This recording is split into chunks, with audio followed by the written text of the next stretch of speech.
Sir, let's get First it. time, first time meeting, but yeah, go ahead, bro. Introduce yourself to the Yes, people. sir, let's get it. My name's Noelquezz, 19 years old.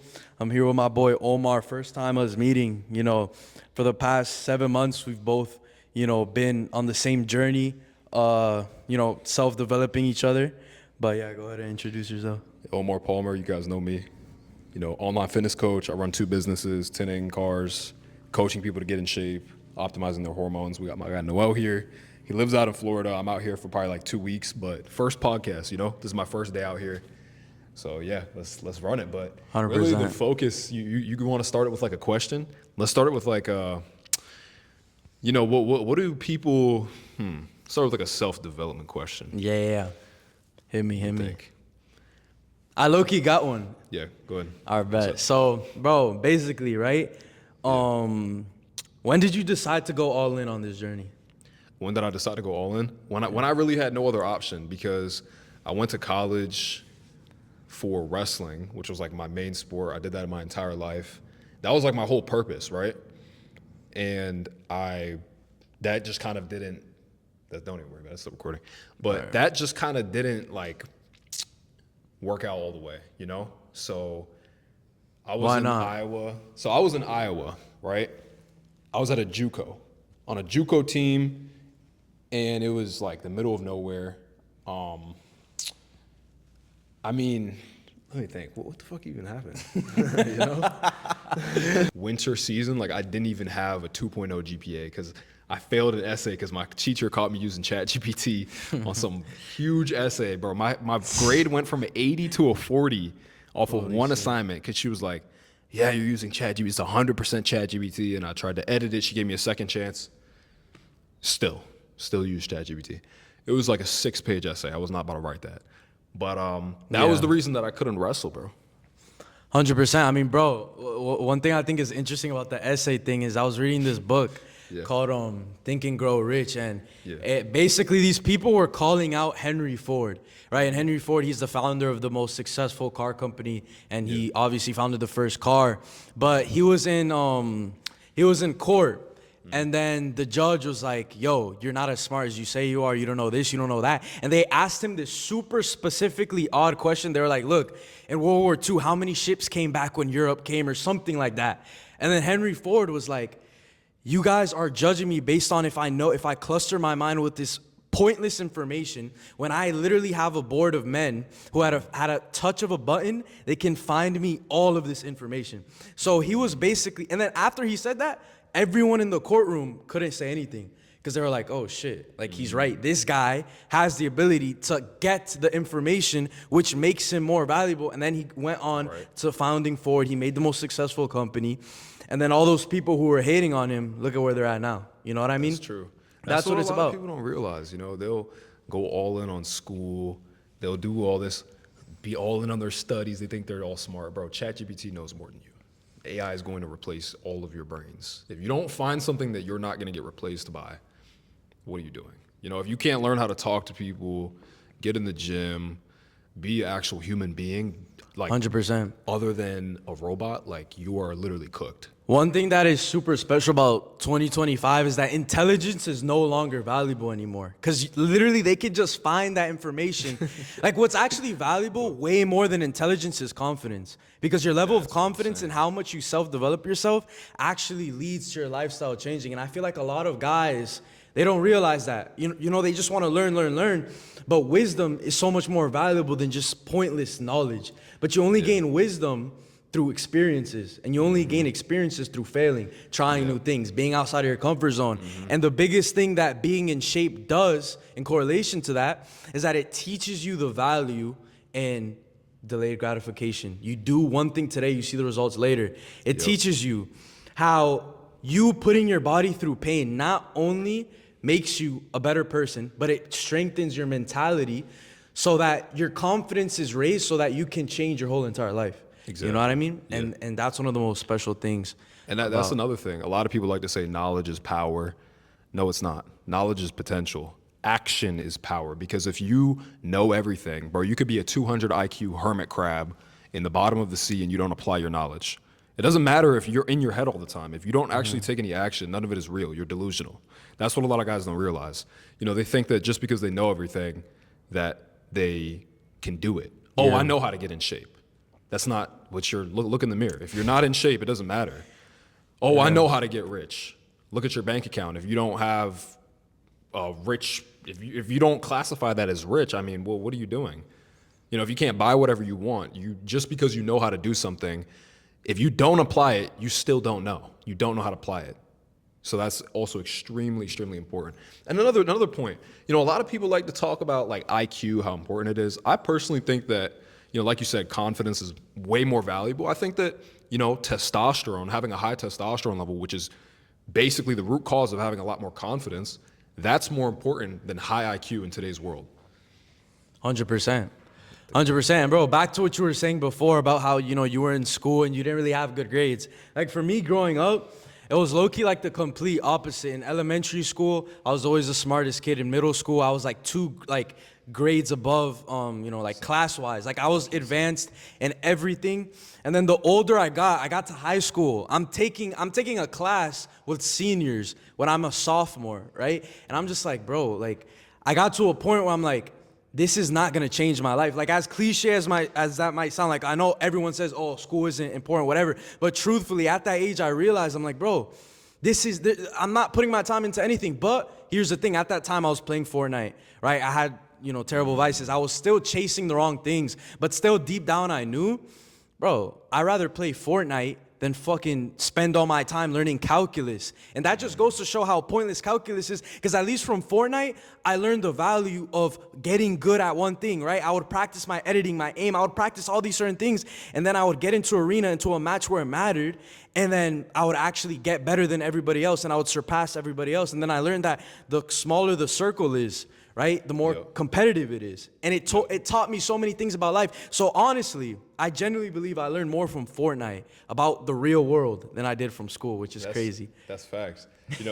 I also want to say the same thing. So like elementary school, middle school, I had really good grades. Like I was 2 grade levels above everybody. High school, started hitting puberty, started wrestling, playing football, started getting interested in girls. Bro, school was like, I did not care. I was still playing video games, but I was in the gym. I was eating right. And that goes to show so many of you guys are addicted to video games is because deep down you have a biological urge to improve, to explore, conquest. It's literally biological. That's the whole reason that you even exist today, is because one of your ancestors, all of your ancestors had that urge.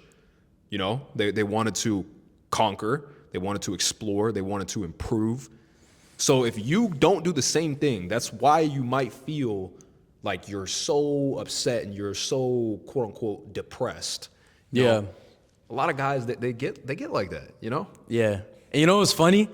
We have the same brains as our ancestors, but we have to go through problems that they never had to face, right? We have IG. We see thousands of girls. The human brain isn't used to that. And then you see these people, they're beating their meat uncontrollably. They're eating fast food, right? The human, taste buds is not used to having that much sodium so consistent. You know what I mean? So it puts your brain into overdrive mode. It doesn't know how to react. And what is the result of all of this lack of self-control? Destruction, right? A lack of self-control is what breeds insecurity, and it's what breeds insecure men. Then insecure men breed women being extremely masculine. And then you see society is falling apart, and then these guys want to blame the woman when the truth is they're not looking in the mirror and accepting that it's their fault. That's facts. You know what I mean? And that's facts. And that really doesn't even just come from them not having self-respect. Like self-respect, a lack of self-respect is truly self-hate in disguise. You guys just don't realize it. If you continuously eat McDonald's, nasty fast food, if you continuously consume mental garbage, you're watching brain rot memes, sending it to your friends on Reels, that's self-hate because time is passing. You're never going to get the time back that you're wasting doing those things. You're over here you just think you have all the time in the world. It's truly, I find it disrespectful and self-hate that so many men just waste their time, brain rot. They just do nothing. They would rather turn their time into regrets instead of accomplishments. That's truly sad, because another thing is like so many of you guys, like you even existing is like divine. You existing is truly such a blessing. Like, You don't even understand. You can't even put a number on it. The chances of you existing, you. Like, do you realize how many perfect conversations had to go, and then this had to happen, and this and this and this? It was like a huge pyramid that expands farther than you can even see. And in perfect time, you exist. But then you want to sit around and play video games and whack your meat. Yeah. You Like, know what's it's just- special? When I used to be that kid, I used to wake up with no drive to improve, right? I would literally want to sleep as much as possible because I wanted to avoid my reality, right? I would wake up, beat my meat, scroll on TikTok for hours. And I constantly, during this time, I had the desire to improve. I had the desire to work hard because I knew I was capable of it because I was so good at everything that I did. But where I went wrong is I was thinking too much about the bigger picture, right? I would see guys who were in shape, and in my head, I'll be like, damn, 2-year transformation. Like, imagine going to the gym every day for that long. And I thought it was out of reach because in my head, I wouldn't connect it with the small dots, right? But imagine if back when I was, 15, 16, before I got into the gym and I was seeing people with the physique I wanted, imagine if I just told myself, how many times can I just walk inside of a gym until it becomes second nature? How many times can I work out until it becomes second nature? It only takes 66 days to form a new habit, and so that it's ingrained into your life. And that is the moment you truly win. I mean, not when you actually achieve the result. But it's when you implement the habit. You turn it into a lifestyle. See, a lot of people, they have this end result syndrome. They focus too much on the end result. They look at people, oh, he's rich. Oh, he has this. Oh, he has that. Oh, he's a nice physique. Bro, these people didn't pop out the womb looking like that. They all had to start in exactly where you are, or even worse. They didn't pop out the womb being jacked, being rich. They had to build themselves. So instead of instantly hating on people who you see maybe in a different position than you, who may have something that you want, don't hate and think that you're different. Instead, ask questions. Because that's the difference. A lot of guys who are sour, who think that the world is so against them, they're like, oh, he's just there. Oh, he has this. Oh, he's rich. Oh, he's this, that. Oh, he just has good genetics. He's so much different than me. Oh, I'm not like that. I'm not destined for it. It's my genetics. And it's like, you're not seeing that they were in a worse position than you and got out of it. You do realize that they have all the things that you need to know in order for you to get out of your situation and achieve that. So instead of hating, ask for advice, ask questions. Yeah. But the reason why most people don't believe in themselves is because they break so many small promises they make to themselves, right? They say, oh, I'm going to wake up at this time. Then they wake up, they're like, oh, shit, whatever, I want to get more hours of sleep. But they don't realize the long-lasting effect that has on their life because that stacks up, right? You sleep in and then you wake up. Bro, and for me personally, and for a lot of other people, the more that I sleep and I wake up and I I don't snooze my alarm, but I'm saying back in the past when I would, it's like, bro, the days you get the most sleep are when you're the most tired. The days that you actually have the most energy is when you actually break past that initial uncomfort of waking up early. You do it anyways, and you gain the momentum from going against what you feel like doing. People don't realize that doing 100 push-ups at 5 a.m. the same exact time, every single day for the past 200 days straight, I haven't missed a single day, has changed my life more than anything else. And the reason why is because that small win has a bigger effect than what you just see. Because that stacks up. I do the 100 push-ups. What am I going to do after that? Just go back to sleep? No. I build up more momentum. I take a cold shower, and then after that, I read the word. After I read the word, I start planning out my day, and then I just keep stacking up small wins. But too many people are focused on the big picture, and then that's why they get discouraged. Let me make sure this is still recording. Yeah, a lot of people, they have like this end goal syndrome. Instead of focusing on the wins, the work, the effort actually required in order to do what they need. And that actually, you know what that comes from? Avoiding challenge, finding pain uncomfortable, like just running away from pain. That's literally low testosterone. That's just a symptom of low test.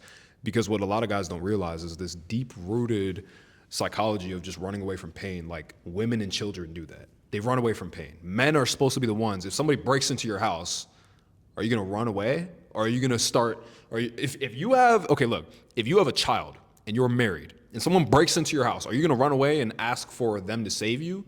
Or are you going to go downstairs with a baseball bat and find out what's going on? Or go downstairs with a strap and find out what's going on? See, like men don't realize they're supposed to protect and provide. That's their duty. Without doing that, you're low-key useless. I'm not going to lie. Yeah, that's just how it is. Would you rather me say it or rather other people think that about you and then you don't know it? So like that's what you guys got to realize. And if you can't do it for yourself, you can't do it for anybody else. So if you can't protect yourself from having low test in the first place, if you can't protect yourself from self-sabotage, from shitty habits, from mental garbage in today's world, everybody telling you to turn into a woman, to be a little soy boy, if you don't protect yourself from that, if you don't protect yourself from getting skinny, from being fat, how are you going to protect anybody else in the real world? If you can't provide for yourself, if you can't provide money, if you can't provide knowledge, if you can't provide wisdom, like if you can't provide or protect for yourself, you're still like low-key a child. Yeah. I think back when I had the lowest testosterone I ever had, back during COVID, the biggest thing is that that was low test season. Yeah. COVID was when I had the lowest testosterone. And during this time, I was the farthest away from God possible, right? And what does God teach us in the Bible? First of all, he teaches us to go against what everyone does, right? I was reading this verse today, and it basically said how the narrow path is the one that leads to life, but the wide road is the one that leads to destruction. And a lot of Christians might read that, but they don't actually live by it because they're afraid of, being uncomfortable. They're afraid of, telling people the raw truth. When Jesus came, he told everybody the raw truth. He pissed off a lot of people because since humans have ever been born, they never liked hearing the truth. Another thing that Jesus said is that if you want to become first, you have to put yourself last. You have to serve others as much as possible, right? The Son of Man did not come to be served, but he came to serve. This is exactly why he washed the feet of all of the apostles. So as a man, right, Jesus Christ is our best example. This is what I believe. So we need to serve others as much as possible, right? We need to be the best version of ourselves so that we can be there for our family, be there for the people we care about, make sure they're healthy, they're provided for. And the biggest sign of abundance was Jesus Christ. He had 3 loaves of bread and he fed thousands of people from 3 loaves of bread. So he had nothing and he fed thousands of people. And that is what we are supposed to do. But too many guys only think about themselves. They're too selfish. And selfishness is what breeds insecurity. It's what breeds low testosterone. And it's what breeds a life of destruction. Yeah. You know what I mean? And I'm Muslim, but everything he said is true. We believe in Jesus as well. We don't believe Jesus was God. We believe he was a prophet. But everything he said is true. That's also in the Quran. And what you guys don't realize is like all these prophets, all these people of the past, Moses, Jesus, Muhammad, etc. These people, none of them had low testosterone. That's what you guys need to understand. They all led by example, and it's always the people who cause destruction in the Bible, in the Quran, in all the Abrahamic religions. They all had low testosterone, all of them. They were all just destructive. They were all very insecure. They were backbiters. They stab people in their back. They do all these things, And that's crazy because 90% of men have low testosterone today. In fact, the average 20-year-old dude in today's world has the same testosterone as a 70-year-old grandpa 50 years ago. So that means that the average dude who's supposed to be in his prime is basically at a grandpa level of ambition, of mental clarity, of manhood. Yeah. Have you read the story of Samson?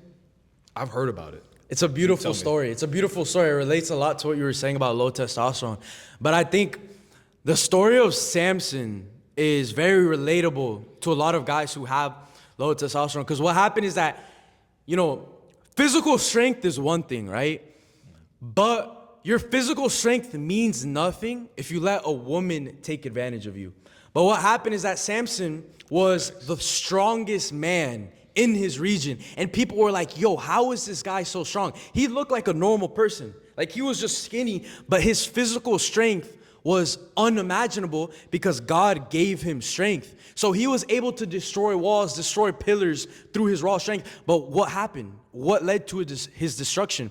Because he was with this woman, and every single day this woman would ask him, yo, where do you get your strength? And he would just lie to her, oh, I get my strength from this. And then she would remove that thing, and then she would tell the Philistines, look, this is how he has his strength, so remove this from him so that we can capture him. Because the enemies wanted to capture him. So they would break into his house at night, they would do whatever she told them that Samson told her was the reason why he had strength, and then they would find out, yo, why does this guy still have strength? And it's because he lied to her. This same exact thing happened 3 times. The woman deceived Samson 3 times. He fell for it 3 times. On the 4th time, he folded because she was like, oh my gosh, why are you always lying to me? Why are you always doing this? Why don't you tell me the truth? And since Samson was blinded by his love for her, which wasn't true love, by the way, he was blinded by that.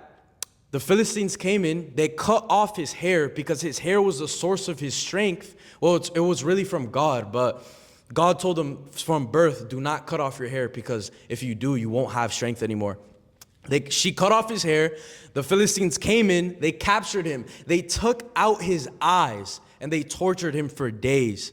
And then that led to his destruction. But before he passed away, he was inside of this palace, and all of the noble people and the government officials, they had him in shackles, and he was bald, but his hair was growing back because a couple of days had passed. And then he finally prayed to God, and he was like, look, God, I'm sorry for my sins. I'm sorry that I wasn't obedient to you. And he was like, look, just give me strength this one last time. And what he did is that there was a pillar. He was standing next to a pillar. He was like, look, God, give me strength this one last time. He broke the pillar. It fell down and he killed all those people. Like literally the most important officials at that time for the Philistines, he killed all of them in his last moment. And I just think it's a beautiful story about how a lot of men think they're in love, but it's like, bro, that is not true love. You are blinded by the picture, by the fake image you have of her in your head when she is literally dragging you down and she is destroying you. But the truth is, it's not her fault. It's your fault because you are allowing that to happen. And I've seen so many guys who have so much massive potential, but they choose the wrong woman and they stay with the woman who is destroying them. And it can't be in between. She's either elevating you or destroying you. And I can promise you right now, you know which answer it is. That's facts. You know, no matter how strong, no matter how ambitious you are, no matter how much potential you think you have as a man, the woman that you choose is probably the most important decision you will make in your life. That's who you're going to end up having children with. That's who you're going to end up reproducing with and putting new life into this world with. So no matter how ambitious, strong, no matter how much money you have, a bad woman will always destroy a strong man. Always. You want to know why? Because what he was saying, everything true. But the cherry on top is that when you're trying to chase your goals, when you're trying to be ambitious, when you're trying to be strong, be on top of your routine, she's going to want to pull you down. And what you guys don't realize is, yeah, this is actually female nature. She wants to test and see if you are the man that you say you are. And if you're not, guess what? And you fall into it and oh yeah, babe, let's lay on the couch. Yeah, let's watch a movie, cuddle and eat soy milk and you do it, guess what? You failed the test. She wanted to see if you actually had self-respect. And a lot of you guys just fail. It's called a shit test. A lot of guys, they fail the test. You know, their girls will be like, no, babe, don't do this. Pick me up. Oh, don't go to the gym. Don't do this. Oh, no, can you get off work? Do this. Dudes just become total... Can we say this on YouTube? Say it, yeah. They become bitches around their girls. These dudes, you know, they fold.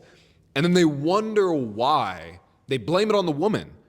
But what they don't realize is the whole time she's testing you and she doesn't even want you to obey her. She wants you to have self-respect. The girl wants you to have boundaries for yourself because guess what? When you have boundaries for yourself, that's a characteristic of a strong man. And guess what? When a strong man doesn't fold, she knows she can rely on him. If you fold like a fucking lawn chair, then she can't trust you. How are you going to protect and provide for her when you won't go to the gym just because she feels some type of way? Understand that a man should do what he's supposed to do regardless of any emotion. Yeah. Regardless of what's going on, you have to do what you're supposed to. Women and children can do whatever they want. The truth is, every woman in your life is going to test you. Even my mom tests me. Bro, I remember when I first started working out, I would go 7 days a week, and she would be like, oh, you work out too much. Oh, you spend too much time. Like, she's always trying to test me, right? And this is normal, right? Women test us. Your friends are going to test you. They're going to fucking say shit to you to see, you know, if their words can affect you. You know, God tests us all the time. People don't realize, if you ask God, yo, remove the temptations in my life, what is he going to tell you? No, he's not going to remove the temptations because it's up to you to say no. It's up to you to choose God. It's up to you to have the self-control, because once you do and you pass the test, that is when God actually, sees what you're doing and he values what you're doing, Yep. And, bro, that's the most important thing. Yeah. And, a lot of guys, they'll complain, they'll blame their genetics, they'll blame everything except for themselves. And this is actually a biological thing. A lot of people, they don't like to blame themselves because not biologically, like in history, our ancestors, back whenever they had tribes, whatever going on, if they admitted weakness, if they dropped their ego, if they took accountability for something, that could mean that they die. That could mean that they get killed. Think about it.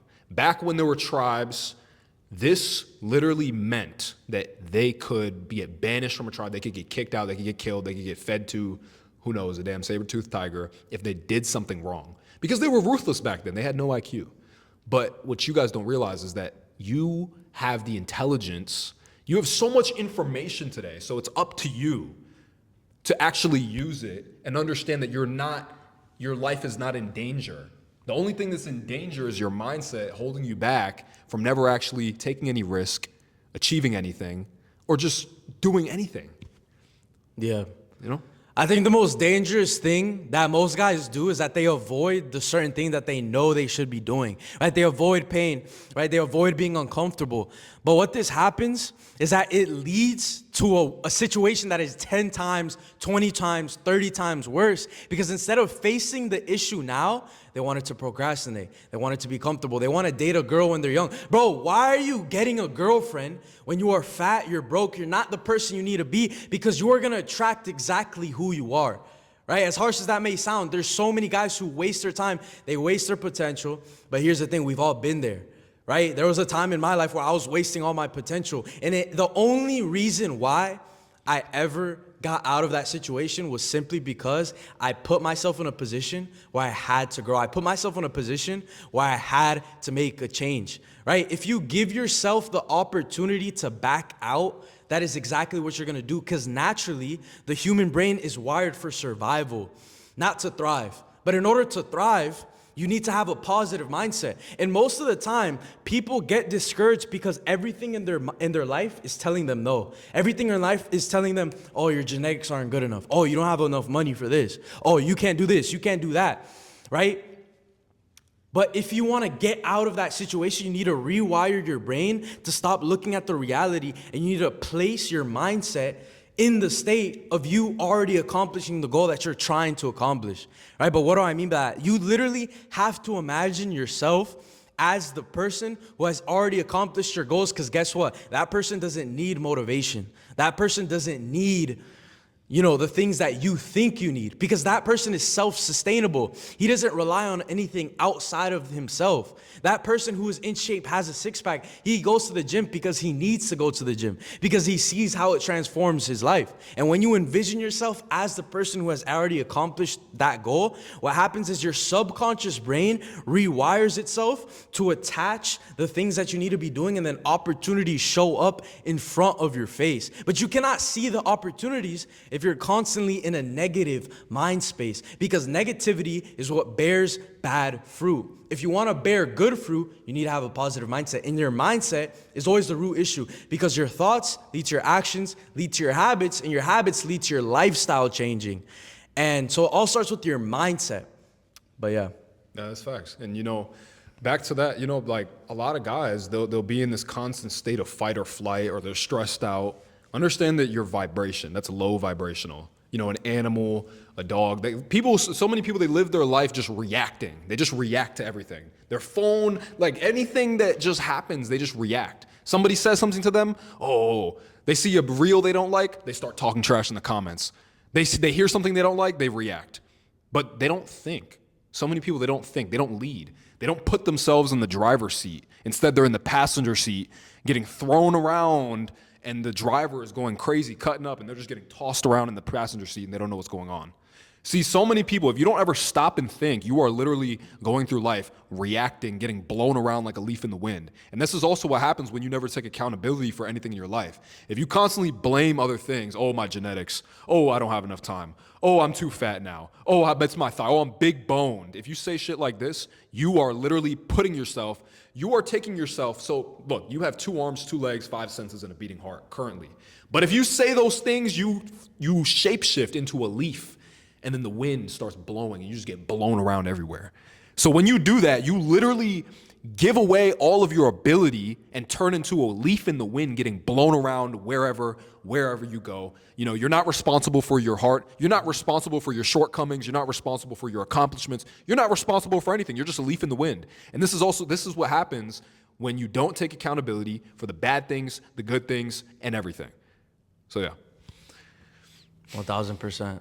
1,000%. And honestly, I think one of the biggest cheat codes to 10xing your progress in every single way in life is just to live by faith. Most people lack faith in every single way possible, right? One thing that Jesus said is that faith the size of a mustard seed is able to move mountains. But a lot of people have heard that, yet they never implement it because the moment that problems show up in their life, they shit themselves. The moment one thing goes wrong, like most people think their life is so hard, they're like, oh, why is this happening to me? I mean, bro, you asked to grow. You asked to see progress. You asked for blessings. So how can you get mad when things go wrong? When those things going wrong is what grows you into the person that God is calling you to be, right? If we look at Moses, right? Moses would tell God, he would tell the creator of the universe himself, you picked the wrong person. He said, I'm not a good speaker. I can't do this. My brother has to speak for me, right? So when Moses first started, going to the Pharaoh, Aaron, his brother, would speak for him at first. But here's the thing. As Moses was on the journey, as he took the steps, he realized, wow, God is uplifting me through all these problems, through all these struggles, through all this pressure. God is uplifting me to be somebody who can free his people from the Egyptian pharaohs. And that is the biggest representation of faith. God is not asking you for reasons why you can't do it. He's asking to uplift you, and he's just asking you to start today. And another huge mindset hack that would change so many people's lives is if they realize when they pray to God, he's not going to lift the weights for you. He's not going to pick up things for you. He's going to give you the weights, and you have to lift it yourself. That's why he made you a human. He could have made you a fly. He could have made you a worm. He could have made you a leaf getting blown around in the wind, but he made you the most intelligent creature on this earth in a time of the most opportunity. So why don't you use it? It's actually ungrateful, and it's actually a shame. It's a shame that you don't use it. It's honestly insane to me how so many people would rather enslave themselves to their own mindset, to their urges, to reacting, to their phone, to their own hand, self-sabotaging. They just can't control themselves. It's like you put yourself on the same vibration as a dog humping a tree stump when you could just be a human being and have self-control. And guess what? This applies to literally everything in life, not just the gym, it's not just the weights, it applies to anything. If you're asking to level up in any area of your life, God is going to make you go through pressure because that's the only way that you learn. And especially men. Men only learn through pain. They only learn the hard way. They don't learn, have you ever seen a kid who just never gets whooped by the belt? How do they act? They have the worst manners. They have zero respect for their parents. They get away with everything. But guess what? When you see a kid who gets hit with that belt, they're the most respectful. They have the most manners. They're the best people. Because they got disciplined, because their parents realized that men cannot learn soft, easy ways. They have to learn the hardest possible way. You have to get hit with the belt. You need it. So don't run from it. Don't put on the blanket. Don't go hide under the pillow when your mom comes with the belt, when life comes with the belt. You need to run at the belt.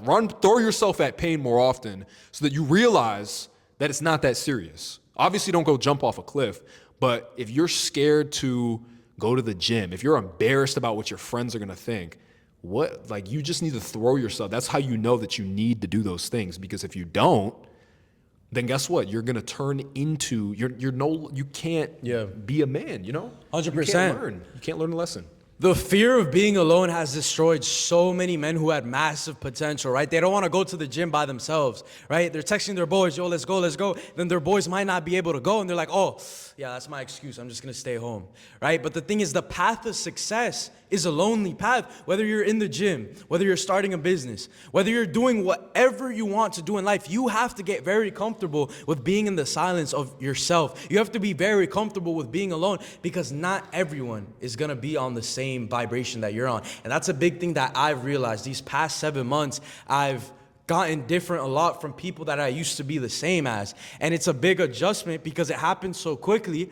But the truth is, I know that the reason why I have to do this is because it is a purpose bigger than me. Because the truth is, other people need your help. A lot of people don't realize that, right? They're like, oh, I just don't feel like doing it. But it's like, bro, you overcome those challenges, you will help thousands of people, and you will inspire thousands of people by your story.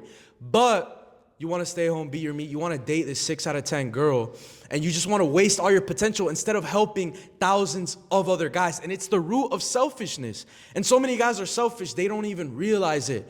Bro, if you're out with your mom, pay for her meal, bro. Your mom raised you for 9 months in her stomach. She made sure you didn't die for the first 18 years of your life. She fed you. She gave you food even when she was hungry and she didn't have food. Yet, you don't feel the need to be the best son for her. Yet, you don't feel the need to repay her. What type of son does that? What type of ungrateful kid does that? And the same thing with your father as well. He wants to see you surpass him. He wants to see you be the better version of him. Yet, you're wasting it smoking weed with your friends that have no future, bro. As harsh as that might sound, smoking weed is worse than beating your meat. Oh, no. Wait, Yeah, actually. it is, yeah. It is? It is.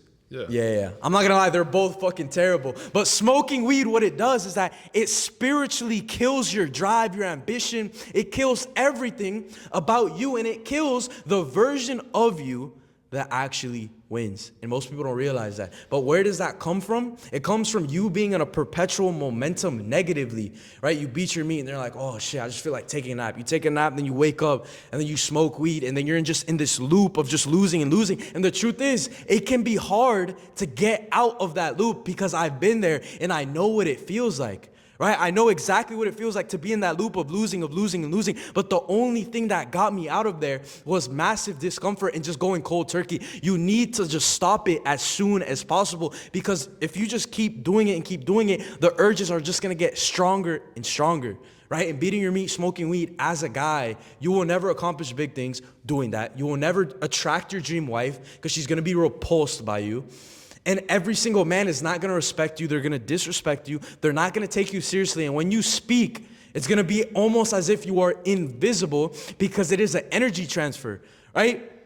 Even through this video, you guys can feel the energy that I have. I'm passionate when I speak, but your energy is what dictates the life that you live. So if you do not protect your energy, if you do not constantly have the self-control to not allow your energy to get destroyed, what's going to happen is that you're going to wake up 40 years old and you're going to look at the life that you have created, and you are going to genuinely look in the mirror and hate what you see. And that is a reality that is possible for you if you do not make the change today, if you do not start today. If you keep going down that perpetual loop of losing, you need to understand, you need to make a big change to get big results. And for me, it was investing into a coach. It was investing into a mentor. I had to invest a certain amount of money that was uncomfortable for me. Because if it wasn't uncomfortable, I would have stayed in my bed. You know how many other businesses I started? I started doing stock options. I failed in that, lost all my money, right? I would just fucking beat my meat. I would never self-develop myself at all. I only wanted the outcome. That failed. I tried like 6 drop shipping stores. I never stuck with it long enough. Why? Because I was a slave to my vices. I was a slave to how I felt, and I would never stay consistent with it, because I didn't understand that self-development was the key. Because your level of income is never going to exceed your level of self-development and your confidence in yourself, right? I started a social media marketing agency with my cousin. After 2 weeks, we quit, right? Why did we quit? Because we had low testosterone and our mindset was terrible, right? But yeah. And that's facts. And you know, some people, they might hear Noel yelling, they'll hear him, oh yeah, why should I change? This guy's he's so angry. Understand that nobody's coming to save you. You know, your mom, she did raise you for 18 years. You do exist because of her. It is really your responsibility. But what you have to understand is that once you're over the age of 18, nobody cares about you. Nobody's coming to save you. Nobody's going to sit there and actually tell you what you truly need to hear unless they care about you. Like what he's saying, the people who don't care about you are going to tell you what you want to hear. That's what you guys need to understand.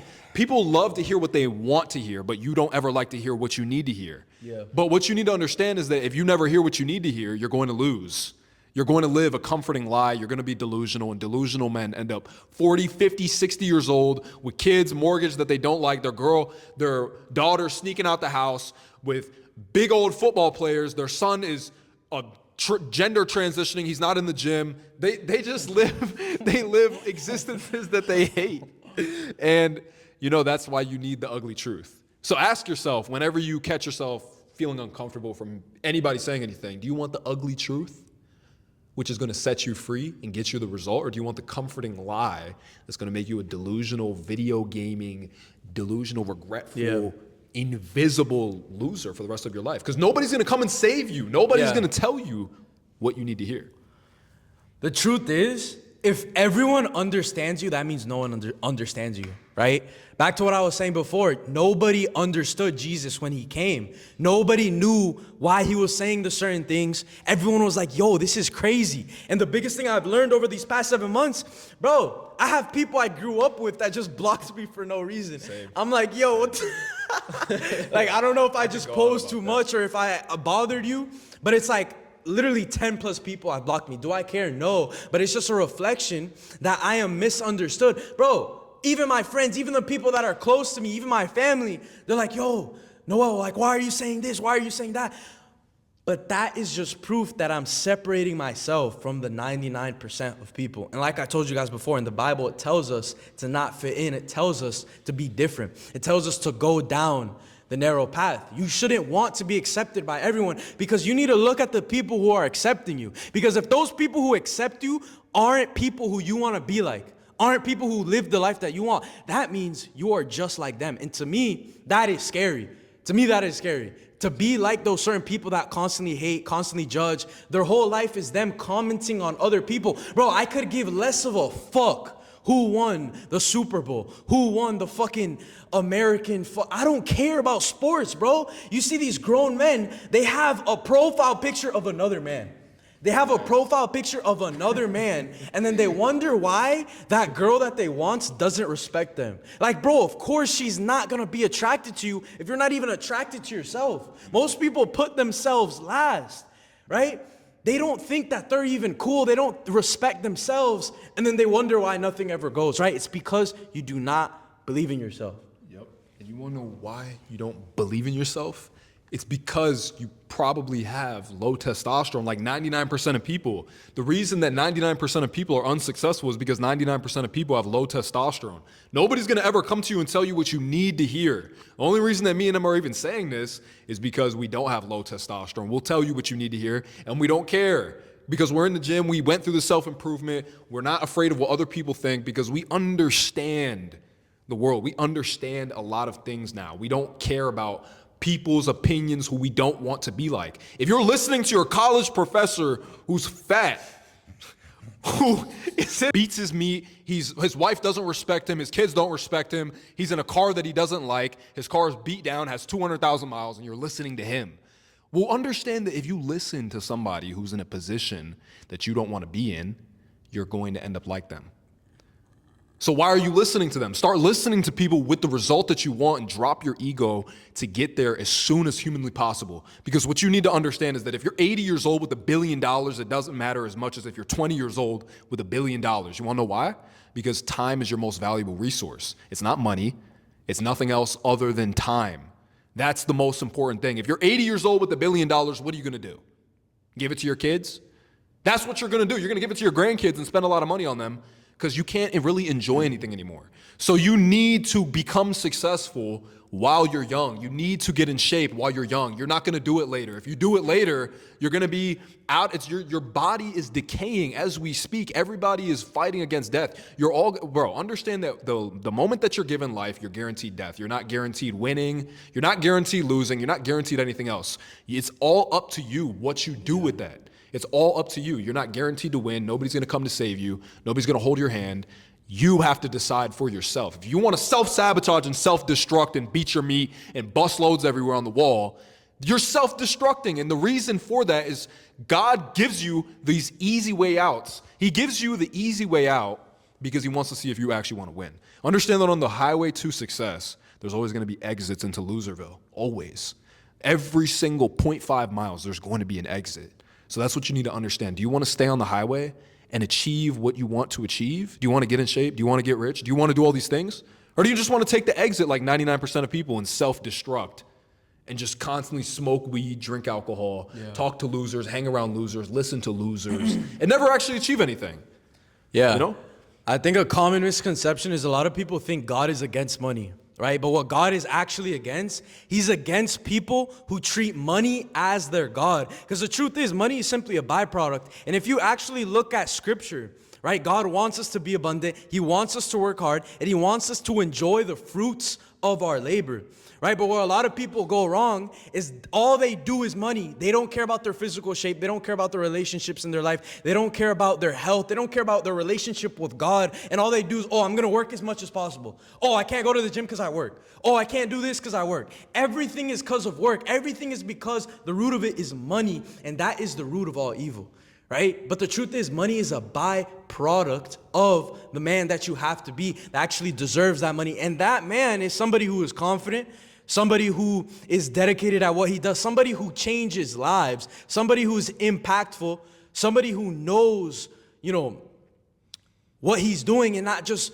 just guesses everything. But to know what you're doing, you have to fail, you have to go through the experiences, and you need to constantly build yourself 24/7. That's facts. And that reminded me of something today. I was listening to this guy talk on the street today. I was just random dude I met, and he kept telling me, he was like, yeah, bro, and I'm so rich, and I'm this, that, and I was wearing this $10,000 chain, and I got to keep this gun on me, and blah, blah, blah.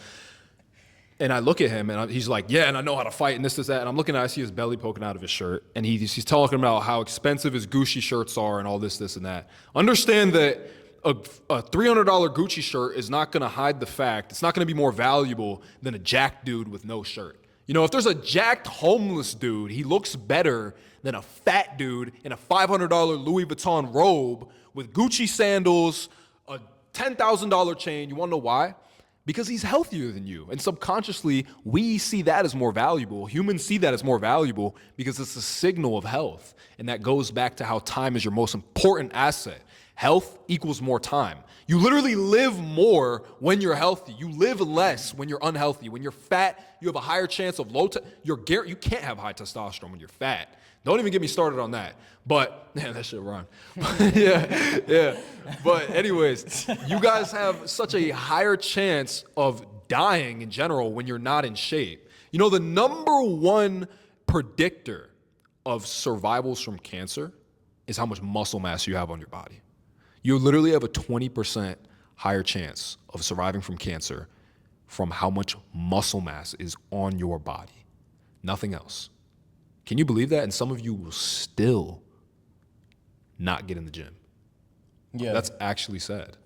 A common misconception is people think going to the gym is just about looking good, right? Oh, that guy just wants to look better, but it's so much deeper than that, right? Looking good is simply only like 30% of it, but what actually truly matters is feeling good about yourself, right? There's no such thing as ugly people. It's just unhealthy people are ugly, right? The human eye is attracted to people who are naturally healthy, right? This is why it is so important to clean up your diet. A lot of people, right, they're like, oh, I'm just gonna eat what's most convenient, right? They just do whatever is most convenient, right? But guess what? You do that with your diet, you're just gonna start getting the most convenient wife. Like, you're gonna start doing that with everything else, the most convenient job. It's like you're not gonna push yourself to have the best job, the best wife, the best business, the best whatever you want. And this is where it stems from. It stems with you settling with the small things. You settle with your diet, and then you settle with your girl, and then you settle with, you know, how much money you're making. You start settling with everything. And that is honestly the most selfish thing that you could do. You know, and that's very, very true. And what you guys need to understand as well is that everything that's easy, everything that's convenient, you going to McDonald's, getting in line, getting a Big Mac, Happy Meal, and downing 2,000 calories, now you feel like garbage. Everything that's so easy is low value. The reason that things you like are difficult, the reason that you even want things that are nice, you want a nice car, a nice body, you want a nice Rolex watch. You want something that's nice. You want nice shoes, nice clothes. You want to look clean. You want to get a haircut. You want to know why you want it in the first place is because it's difficult. If it wasn't difficult, you wouldn't want it. You know, think about it this way. If you're married and your wife is nice to every single dude, what does that say? That says that she's low value. If she's rude to every other dude and only nice to you, though, that means that she's high value. She has a lot of respect for you. So stop complaining about things being so hard. Difficulty is what protects what's yours. It's what protects the physique you want. It's what protects the money you want, because other people don't have enough balls to go out and get it. So be the person who has the balls to go out and get what they deserve, and stop being scared of difficulty. Difficulty is what is protecting what you want. These things don't just exist in some fairyland. They're for the people who deserve them. Lamborghinis, beautiful physiques. Every single thing that is beautiful, that is high value in life, is for people who deserve it. Yeah, I was talking to this billionaire the other day, and he told me that there's not a shortage of Lamborghinis. There's just a shortage of men who are willing to put in the work that it is necessary to actually obtain it. You know what I mean? There's Lamborghinis everywhere. Right? There's nothing stopping anybody from being in shape, from being healthier. The truth is, there's nothing stopping you. But a lot of people they just accept mediocrity in every single way. And a lot of people are okay with them not having high standards, though they're okay with disappointing themselves. And it just comes from a lack of self-respect. Yep. And the lack of self-respect is the root of low testosterone. That is truly what it is. And understand that all these things that we're talking about, self-belief, self-respect, all of these are byproducts of low testosterone, testosterone, of your biology. Because if we're sitting here explaining all this to a 10-year-old, it's going to go in one ear and out the other. He doesn't listen. He doesn't even know what we're talking about. But if we're explaining it to mostly 20-year-olds, people in their teens, 30-year-olds, 40-year-olds, guys who hit puberty, guess what? Your interests change. Now you're interested in women. Now you're interested in the gym. Now you're interested in getting more respect. But you wouldn't be interested in that if testosterone never happened to you. Yeah. If you never hit puberty. So if you have more testosterone, you'll have more willpower to actually go out and get what you deserve. You'll actually have more willpower to have more self-belief, to get closer to God, to do the hard things, to do them consistently, to have a reality check, to not be afraid of the truth. The reason that you're so scared of the truth is because it hurts you. You feel weak already, deep down. If you are scared of the truth, it's because your default is procrastination, low testosterone, weakness, seeking approval from other people. That's why the truth hurts even more. It's like you're already on 1 HP and then somebody just comes there and shoots you and now you're 0.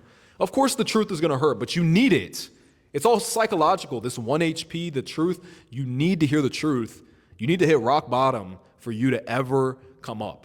To realize where you're at, because a lot of you are you're not honest with yourself. You're not honest with where you're at. You're not honest with your physique. You think that you're in shape. You think that, oh, my girl thinks I'm in shape. Yeah, she likes me for who I am. No, she doesn't. No, she doesn't. Oh, I'm in college. I don't like going to the gym. Okay. Football players exist. Do they work out? Are they in shape? Wrestling teams exist. Basketball teams exist. They all have the same workouts that you do. There's no excuse for being out of shape. It's the same thing as you taking a shower, brushing your teeth, wiping your ass. You being out of shape is worse than somebody who is not taking a shower, who doesn't show up and looks clean. It's the same thing. Yeah. It's actually worse. Bro, you know, one question I want to ask you is, like, when you started coaching, right, what was just one struggle that you had to overcome? One struggle that I had to overcome was probably just really ingraining the mindset of myself into other people just consistently. And just, it wasn't really a struggle, but it just required more work than I expected, if that makes sense. But that's only because, I've been on the self-improvement journey for a while. So sometimes it was a little difficult for me at first to realize how far I actually came and how I used to be worse than these people who I was helping. They actually weren't even that bad. These people, it was like simple vices, like, oh, I'm doing this, I'm doing that. For me, I mean, bro, I was playing video games 8 to 12 hours a day until I'd get the controller stolen from me. My mom would turn off the Wi-Fi. I would eat boxes of cookies. I was so good at playing these video games that I had tens of thousands of views on YouTube. Not TikTok, not Instagram, YouTube. The most difficult place to get views on. Tens of thousands. So that just goes to show how locked in I was on these video games. On a stupid one too, I was like playing Roblox and Fortnite, like, Yeah. But yeah. 100%.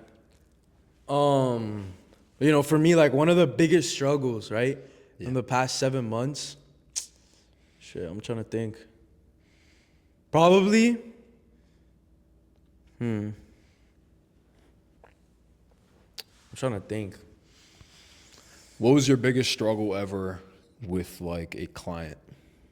With a client? Yeah. That's a good question. I just had this one client, right? And, he said he was gonna quit weed, right? Mm-hmm. And, he showed me a video of him throwing away his bong, right? We made a commitment. I recorded a video of him. I was like, yo, anytime you fall off track, we're gonna watch this video again to remind ourselves why we're doing it. And he was basically just saying why. And, it was really sad because I genuinely wanted to see this guy win as much as possible, but he literally just ghosted me, just complete ghosted me, and then similar situation. I was kind of like, damn, he could, if he reached out to me, this is where it goes. It's like if you are struggling, right, but you just want to hold it to yourself, you don't want to reach out, right? Like God cannot help you if you don't put your hand out. It's the same thing. Other people cannot help you if you do not communicate what you're struggling with, why you're struggling with this or anything. But a lot of people, they just accept it and then they wonder why 10 years go by and they're still in the same exact situation. And it's like, bro, it's sad because I wanted to see him win as much as possible, but he just didn't stick through it. Yeah. Too hard. Has anything similar like that happened to you? Yeah, I did have this one client. So he had this girlfriend and he also had the vices. And when me and him committed, he quit the weed, he got out the relationship, quit drinking, quit hanging around his loser friends. Then about a month later, he started hanging out with the friends again, got another girl. This other girl is stressing him out. And like a month later, he ghosted me, But I'm not gonna lie, he had one of the best physiques. Like he had so much potential. But I feel like that's the problem with a lot of people. The big thing that holds a lot of people back, and even him, is that he glorified his potential. He glorified it. Yeah. See, understand that in your brain, because we're all human, we're not AI, we're not perfect. When you talk about your potential, when you talk about something that is not yet real, you're giving yourself dopamine for something that you didn't achieve. You didn't achieve your potential. You were born with it. Maybe a woman can glorify how she looks. Women are born with value. As a man, you're born with no value. Nobody cares about what you have going on until you become someone, until you turn it into something. Nobody cares about your potential until you actually live up to it. Because so many men, as a man, your job is to protect and to provide and be your own hero. You're supposed to be the hero of your own story. You're supposed to be the hero for other people. You're supposed to protect and to provide for other people. You're supposed to be a hero for them. But if you can't be the hero for yourself and turn your potential into reality, well, what are you doing? That's literally your purpose.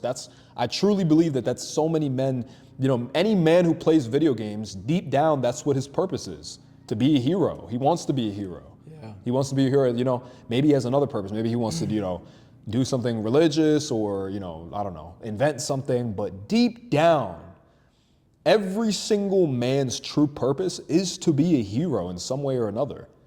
For somebody else or for himself or for a cause, that's really what it is. And if you're denying yourself, that's why you feel so upset and so stuck and so far away from God. It's because you're not living up to your purpose. You're not doing what's required. I used to watch movies like constantly, right? I used to watch shows, spend my whole entire days. I binge watched Grey's Anatomy, bro, like 3 years ago. That show is like, I don't even know, but whatever. I watched like the whole 16 seasons, right? I used to watch anime all the time. I would just binge watch it because my life was so boring that I would just want to live through other people's lives and watch movies. And the truth is, right? When you do something so much in excess, it literally just destroys you. So I was just watching movies. I was living vicarious through other people's lives instead of making my life a life that was actually one that I was proud of. And this was when I was the most insecure of myself. And bro, everything just failed. And it was because I just didn't believe in myself at all.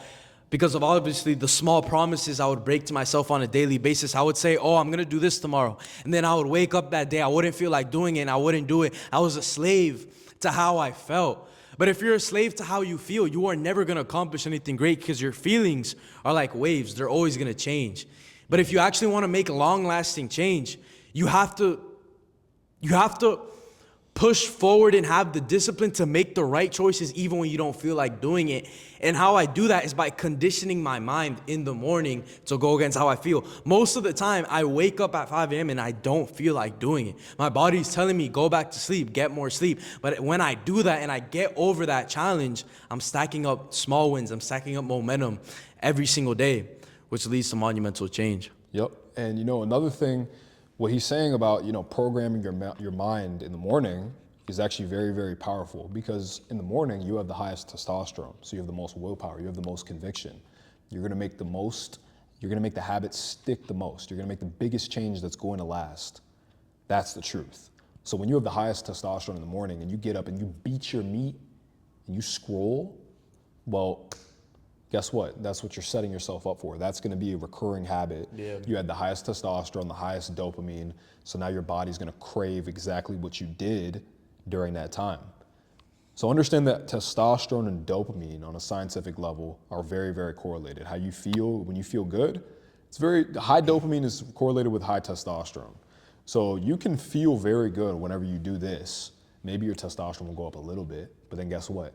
When you feel like trash afterwards, you know what happens to your test? Straight down. That's it, And that's what so many men don't realize is like you don't want to chase quick, explosive dopamine spikes because then you're going to have a quick, explosive dopamine crash and then you're going to feel like garbage and then you're going to have garbage levels of testosterone. Understand this. A lot of men, they're like, even this, David Goggins always talks about, do it when you don't feel like it. But the truth is that if you had high testosterone, if you truly managed your dopamine and your testosterone, you would always feel like doing what was required. If you had the right habits in place, if you had the right mindset, if your testosterone was where it needed to be, you would always feel like doing the hard thing. You wanna know why? Because testosterone is what makes you have discipline. Without high testosterone, you are literally biologically incapable of being disciplined. Discipline doesn't exist with low test. It's literally impossible. You'll want to do something. You'll see something that you want, but you won't have the balls to do anything about it. You'll see a girl that you like, and you won't have the balls to go talk to her. Yeah. You'll see an opportunity, you won't have the balls to take it. You'll sit there and hesitate and be in your head and, let me just calculate this. No. When you have high testosterone, you will take action. You will value action you'll just value action more. When was the last time you made like a hard choice that required like a lot of willpower or I guess like, like discipline to make that choice? Yeah, it was probably just leaving Maryland, just now. Because I realized like I'm at home, I'm comfortable, home cooked meals, it's low test, I'm not doing anything for myself, I'm not cooking my own meals, I'm not hunting, I'm not conquering, I'm getting the food served to me. I'm not out there hunting, getting my own food. I'm not out here I'm not around like-minded people. I'm not around other lions. I'm around lionesses. But, I was living at my mom's. I love my mom, but still, in Maryland, aside from living with my mom, I was just around a bunch of very unambitious, low testosterone people. Yeah. A lot of old money, nobody's ambitious. They see you go outside the norm, they're like, oh, he's different now. There was literally times where I had cameramen and I would ask, I'm literally paying them. I'm like, here, do this, do this. Oh, well, I don't wanna do, come on. You're literally taking pictures with my camera. But it's like, just things like that. Like they're just so scared of just stupid things. They think like, that's really what I just dislike. That's what I dislike about Fear and just, being in environments where everybody is just so afraid. It happens to you too, because then I would notice in the gym, I'm like, normally when I first... same shit happens to me. It spreads. Yeah. It's a virus. Fear is literally contagious. Weakness is contagious, but guess what? It's also contagious.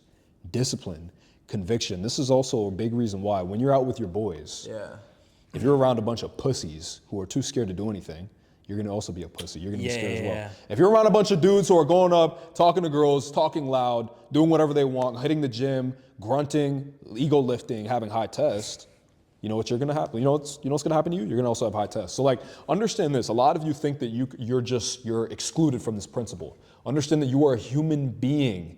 It does apply to you. If you take a clean strawberry and you throw a clean strawberry in a bucket of moldy ones, it doesn't clean the bucket. It also gets moldy.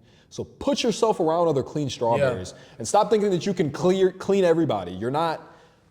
Could Jesus even do that? Could he even clean everybody? If they didn't want to clean themselves. Exactly. So you can't even do that. Bro, I'm not gonna lie. That's one thing I struggle with. Or not struggle with, but sometimes I want to see other people improve with me. I want to see them prioritize these things with me. But certain people that have even more potential than me, these are the same people that are so blessed and they have God-given abilities. Yet, the one thing that holds them back is literally just themselves. And it is so sad to see because there are people that I care about so much, right? And the truth is, like you said, Jesus really couldn't heal or fix somebody if they didn't want to be fixed. And, this also plays back to how important your environment is. But you cannot outrun a shitty environment. Like he said, if you're around people who are comfortable disregarding their word, not standing on their word, they're comfortable disrespecting themselves, they don't even believe in themselves, of course they're not going to believe in you. And to a certain extent, it's going to rub off on you. To a certain extent, you're going to be like, damn, all these certain people are saying these things. It's like small things they might say, but it's the energy that you feel off of it. And then you're like, damn, did this guy give me life? Did he give me energy? Did I get a boost of energy from hanging out with this guy? And if the answer is no, then he's probably dragging you down, right? And it's sad. Mm-hmm. It's sad, but what's more selfish? You staying around those people and then not helping the thousands of people that you're gonna help, or you staying friends with them and then them still not be willing to change? Because, bro, you cannot change whether or not somebody else wants to, do the same thing or be on the same path as you. Yep. But yeah. And no matter how much I want to make sure this shit. All right, real quick. Okay. Cool. Yeah. So yeah, what so many guys don't realize is that no matter how much willpower you have, if everybody else around you wants to lose, wants to be lazy, wants to disrespect themselves, you can't change them. You can't. You have to save yourself and put yourself around other people who want to save themselves as well. Okay? And also, this is a huge thing. I have a lot of friends that I love, but they just don't want to see their own potential. I want to see them win. They have God-given genetics. They want to, they could really, they could be the next Ronnie Coleman. They could do anything. But if they don't want to win for themselves, I can't force you to do that. So honestly, the best way to do this isn't to lead with what you say or anything like that. It's to lead by example. So if you have results, that's the best way to convince somebody of something. It's like imagine a fat personal trainer trying to teach you something. Are you going to listen? Imagine a homeless person trying to teach you how to get rich. Are you going to listen? So until you have an undeniable result, don't try to convince anybody of everything. Instead, focus on yourself. Focus on achieving that result. Focus on achieving that goal. Then you can go and teach people. Then you can go and help your friends. But if you're climbing a mountain, you're halfway up, you can slip, you can fall. Are you gonna sit there and throw a rope down to help somebody else? Or are you gonna wait until you get to the top when you have leverage so that you can give the rope down to other people? Hey, look, I'm on the top of the mountain, I'm on Mount Everest, here, get the rope. Achieve the result, get to the peak first, then you can start helping people. Or you don't even have to get to the peak first, but you can get to a part where at least, guess what? You achieved something. You have an undeniable result. Once you have that, you have a lot of leverage. So yeah. 1000%. And like, even going back to environment, like being the friends that you're around is one thing, but another big part of your environment that a lot of people miss out on is just putting their mindset in the right environment, right? They wake up late, right? Then they scroll on their phone immediately. Imagine the environment you're putting your brain in when you just go towards instant dopamine, right? You're destroying the environment of your brain. And then, you know, the environment, even the buildings you are in, the people you surround yourself with. I would rather go to a gym.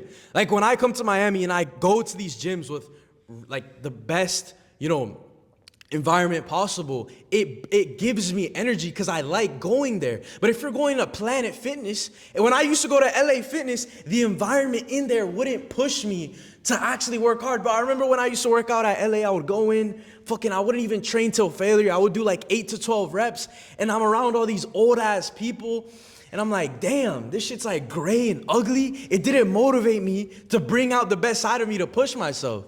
Right? But then when I go to Box or I go to Elevation, right? I go to Omega, then I'm like, damn, right? You just want to work harder. You want to push yourself more because everyone else is on the same frequency. And I'm not even speaking to everybody, but the fact that we are even just in the same room, we all elevate to be at that same frequency. Right.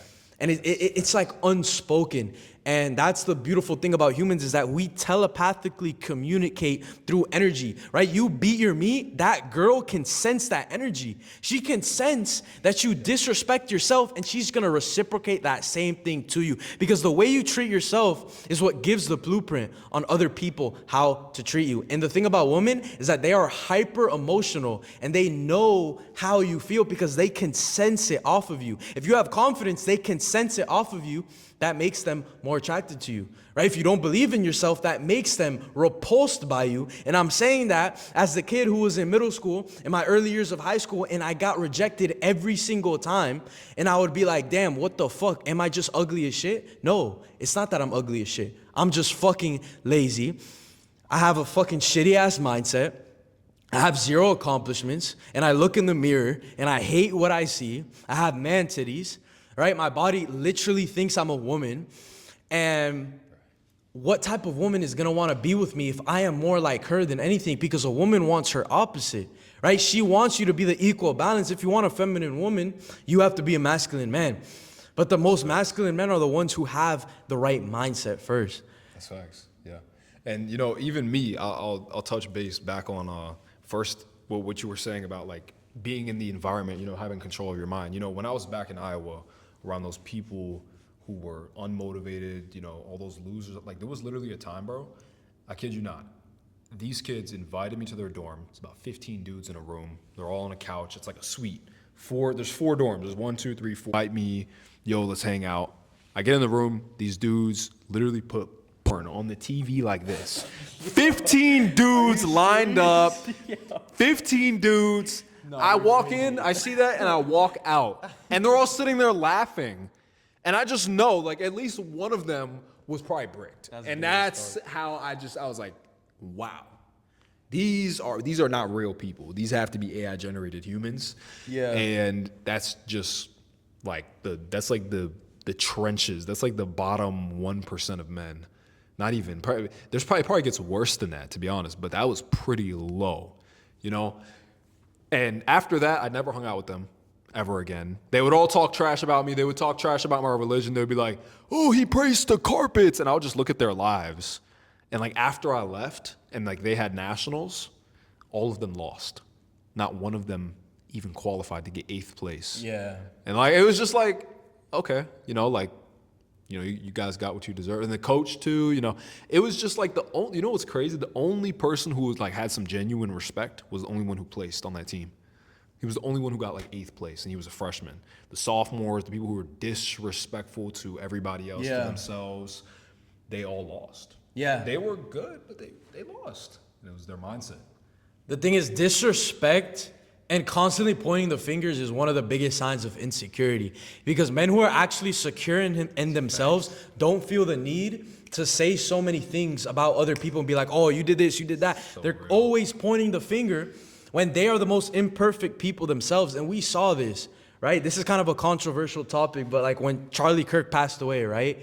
Like a bunch of people were like, oh, he did this, he did that, he did that, he did that. And they're all being so judgmental, and they're like, oh, that's good, he died, whatever. Like, that's bro, crazy, yeah. And it's like, bro, how are you happy that someone else died? And these people, it's wicked. It's wicked, even if you disagreed with them, right? It's like you should not be happy that someone else died. I remember when they almost assassinated Donald Trump, right? Yeah. I remember I was in DR on a family trip. Right. One of my uncles was like, oh my gosh, I wish they got him, bro. Like, I wish he died.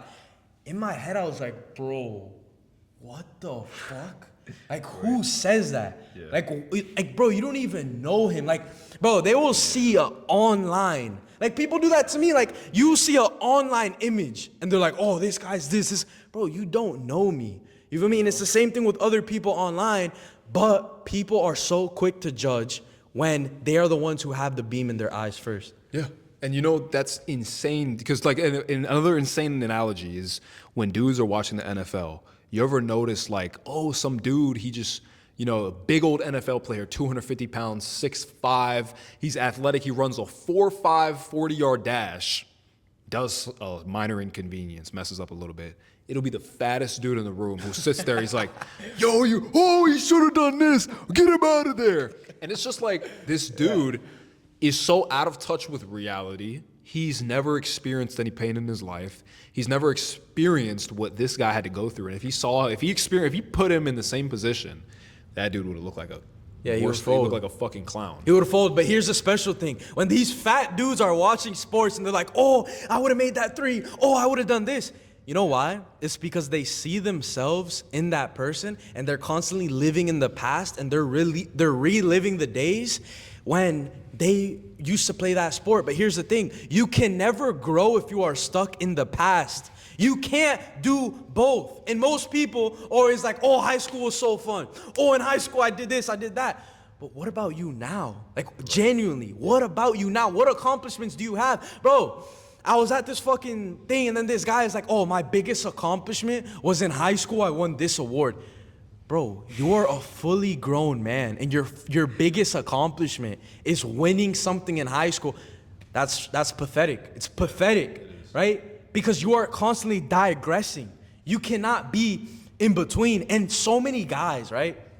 What they do with sports, I think sports is necessary as a young man because it teaches you so many valuable lessons. And, I grew up playing basketball. I played varsity for my school. And one thing that I realized is that a lot of people just don't know when to let go. You know what I mean? They put all their time into that sport. Bro, that sport is not going to do anything for you.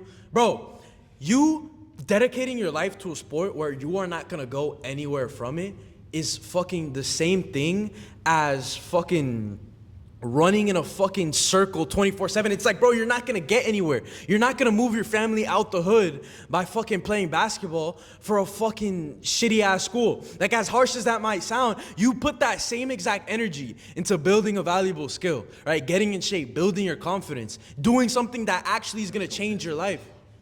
Keep on. Bro, no, it is gonna piss people off. It is gonna piss people off, but here's the thing. I used to put all my time into being the best fucking basketball player my senior year. I was a fucking bench warmer, bro. I would sit on the bench watching everyone else that I knew I had more potential than. I knew I was better than all of those people.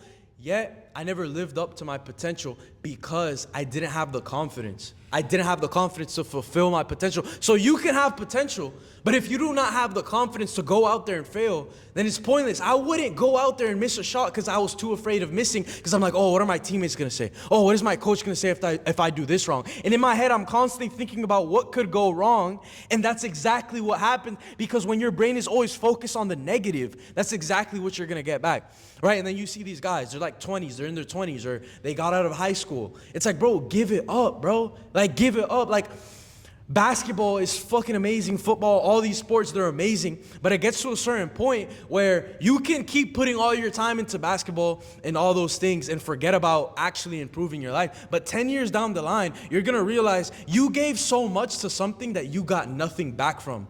Bro, you're pouring so much into that cup when you're giving up your potential. You know what I mean? Yeah, and that's what you guys got to understand. Like, time is going to pass regardless.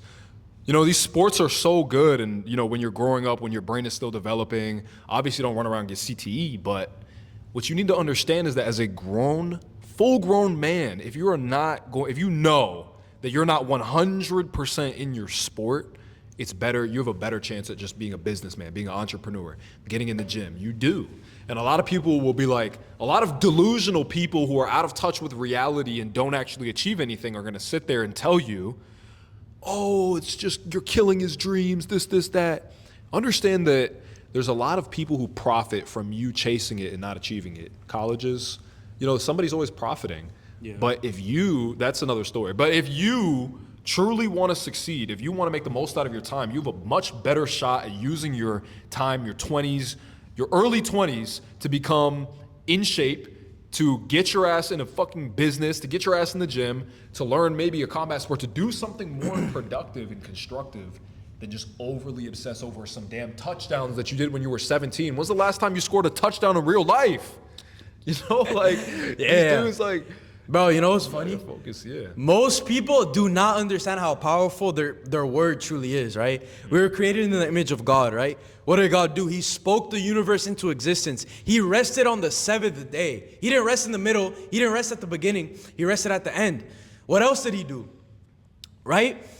Well, actually, let me go back to this, right? I remember when I was a kid, and I was probably like 7 years old, and it would start raining, and I was in aftercare, and I would want to go outside. We would want to play. I was in summer camp, and guess what? All of us as kids, we would be like, oh, bro, I forgot the song exactly, but we would literally like have a song about the rain going away, like basically like praying like, yo, God, take away the rain so we can go outside. Oh, I remember that. Yeah, you remember that, right? It was like, rain, go away, don't come another day. It was some shit like that. Yo, I remember that shit. That's what I'm saying. It was like, rain, go away. Bro, it's crazy. The rain would go away. Like, it would literally go away, and we would be like, yo, thank God this happened. Why? Because we literally spoke it into existence.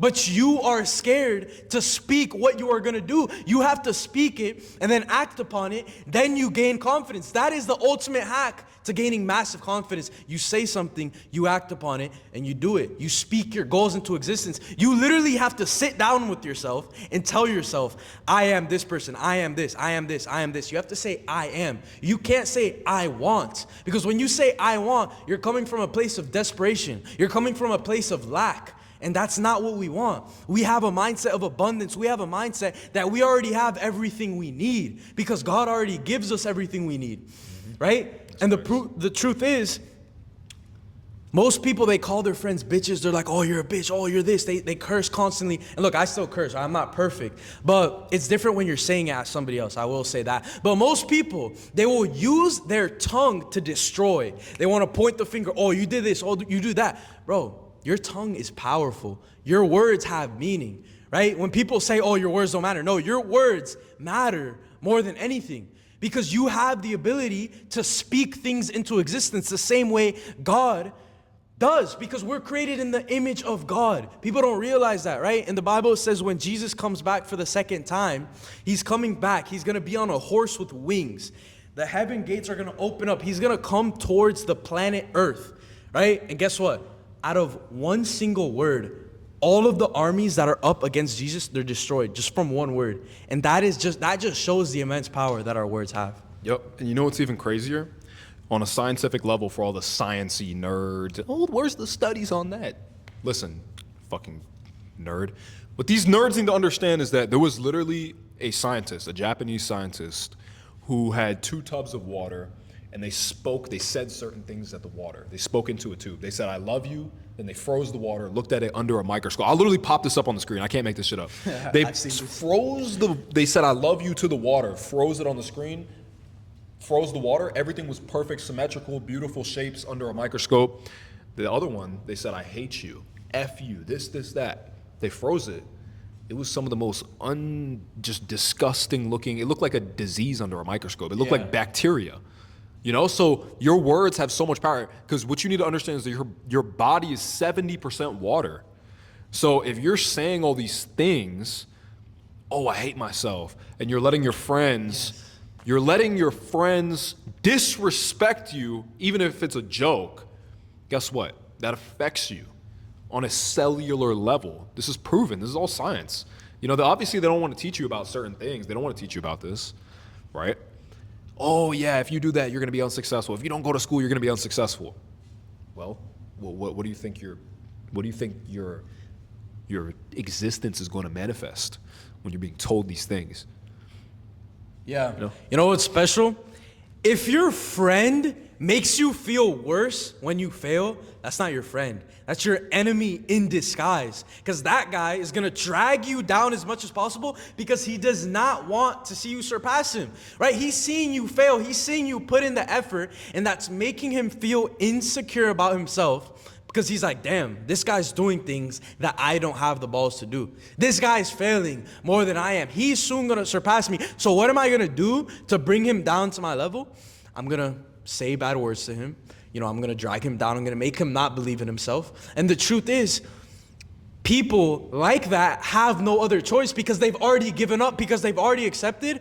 They're not going to do the work necessary that it takes. Those are the type of people who give up on themselves before even starting. And those are the people who lack faith. Those are the people who don't know the power of their words. Those are the people who do not understand how powerful they are. Because if we're created in the image of God, that means we are powerful. But most people always think about why they can't do this, why they diminish themselves, bro.